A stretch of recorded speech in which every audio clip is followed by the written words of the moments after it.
World leaders are stepping in to help Ukrainian refugees fleeing the horrors of the Russian invasion. But neighboring countries say they're also feeling the pressure as the steady flow of people crossing their borders continues to grow. More than 2 million refugees have already made their way to Poland. That's where President Biden is expected to discuss the humanitarian crisis unfolding across Eastern Europe following that extraordinary NATO summit. But officials in Poland say cities like Warsaw are stretched thin.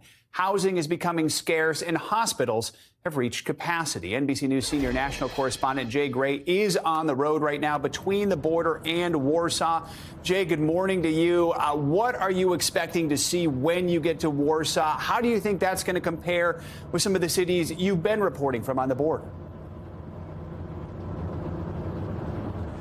Yeah, I think it'll be a much different scenario, Joe. Good to talk to you this morning. I think we'll see more organization. The border towns are small and they're overrun by hundreds of thousands a week trying to get from Ukraine into parts of Poland like Warsaw. So we know that they've been stretched to their limits and that it's going to be very difficult for more people to stay permanently. But they do have setups where people can come and get a couple of nights rest and move on. I want to show you just for a second, and we can't pretend to know what these families feel as they're making this escape from war into Poland, but we can at least show you what they're seeing on this trip.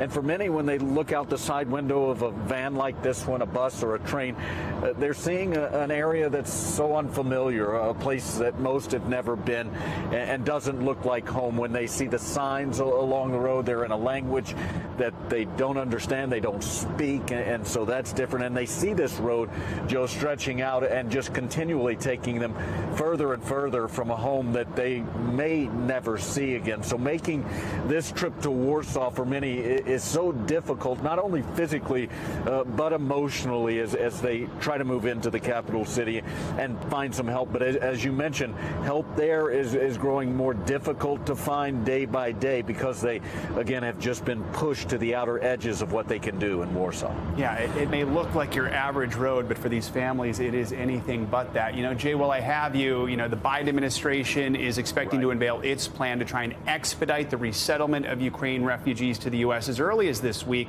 White House National Security Advisor Jake Sullivan had this to say about that. Yeah. He will announce further American contributions to a coordinated humanitarian response, to ease the suffering of civilians inside Ukraine, and to respond to the growing flow of refugees. So, Jay, do we know who is expected to qualify for this resettlement plan?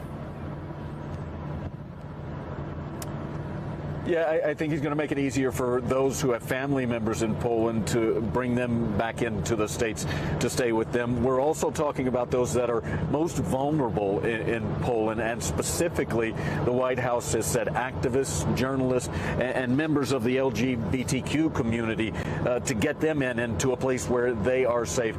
It's going to be a difficult road. They've got to work through some things to clear up some of the visa requirements and things like that. But we do expect to hear from the White House maybe as early as this week, an expedited process for those who are in the most danger.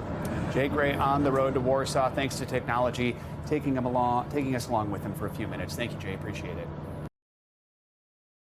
Thanks for watching our YouTube channel. Follow today's top stories and breaking news by downloading the NBC News app.